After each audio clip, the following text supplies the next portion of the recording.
Le cubisme passe pour être la première vraie rupture esthétique avec une certaine forme de réalité. Daniel-Henri Kahnweiler, le marchand de Braque et de Picasso, en situe la naissance en 1907 avec les fameuses Demoiselles d'Avignon.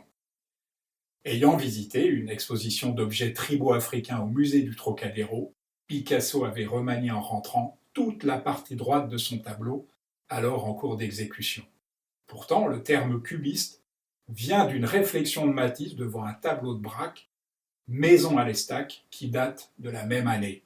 La collaboration entre Braque et Picasso ne dure que quelques temps, mais elle est étroite au point qu'il ne signe pas certaines toiles de manière à ce qu'elles ne puissent être attribuées ni à l'un ni à l'autre. C'est beau, la jeunesse.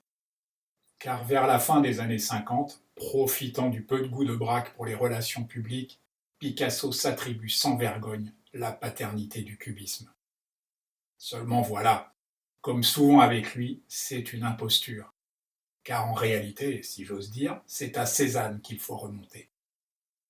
Une lettre que celui-ci écrit à Émile Bernard en 1904 nous donne la clé. Traiter la nature par le cylindre, la sphère, le cône, le tout mis en perspective, de façon que chaque côté d'un objet ou d'un plan se dirige vers un point central. Comme on le voit, Cézanne est en plein dans sa quête inlassable d'une fusion de l'espace et de l'objet, d'un champ de peinture qui ne soit plus une simple imitation du réel. Bien avant Picasso, Braque reconnaîtra ce qu'il doit au maître d'Aix.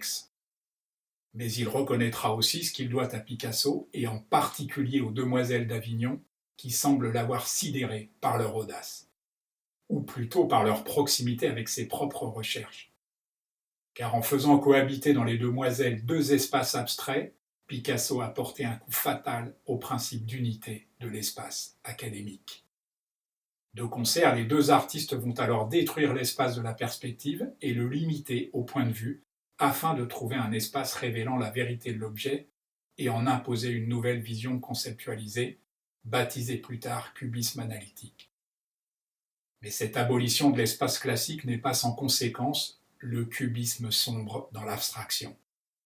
Insatisfaits, Braque et Picasso intègrent à leur peinture des lettres, parfois peintes au pochoir, puis des éléments étrangers, comme ces papiers collés ou ce morceau de toile cirée dans la fameuse nature morte à la chaise canée. Désormais, l'espace et la couleur sont autonomes, l'objet n'est plus présenté dans l'ordre, il s'adresse à l'esprit pour être reconstruit. C'est le début du cubisme synthétique qui autorise une liberté figurative jamais atteinte. Braque et Picasso imposent le cubisme comme l'évolution logique de la peinture. Il illustre au mieux la théorie de la relativité d'Einstein qui remettait en cause l'unicité de l'espace euclidien. Il redonne ainsi à la peinture une fonction mise à mal depuis l'apparition de la photographie.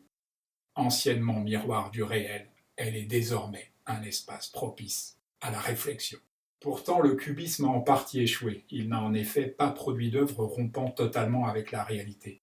Mais on peut dire qu'il a ouvert la voie à l'abstraction et à l'art conceptuel.